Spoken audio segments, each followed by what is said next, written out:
Hello, আসসালামু আলাইকুম প্রিয় ফুটবল ফ্যান্স। আর্জেন্টিনা বিশ্বকাপের স্কোয়াড কিন্তু এখনও ফাইনাল বলা যাচ্ছে না, এবং ফাইনাল না বলার পেছনে ইনজুরি সংক্রান্ত কারণটা এখন স্পষ্ট। লিওনেল স্কালোনি সর্বশেষ হন্ডুরাসের বিপক্ষে ম্যাচের পর প্রেস কনফারেন্সে বা আইসল্যান্ডের বিপক্ষে ম্যাচের আগে যে সকল কথাবার্তা বলেছেন, কিছু কিছু দিক থেকে বিশ্বকাপে আরও একটি রিপ্লেসমেন্ট দেখতে পাচ্ছি। সেটার প্রেক্ষিতে এটাকে আমি এখনও ফাইনাল স্কোয়াড বলবো না।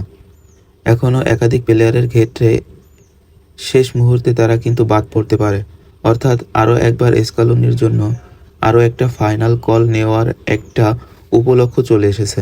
এবং এখানে যে কোচ হিসাবে স্কালোনি খুব একটা বেশি খুশি নন সেটা কিন্তু স্পষ্ট জানিয়ে দিয়েছেন।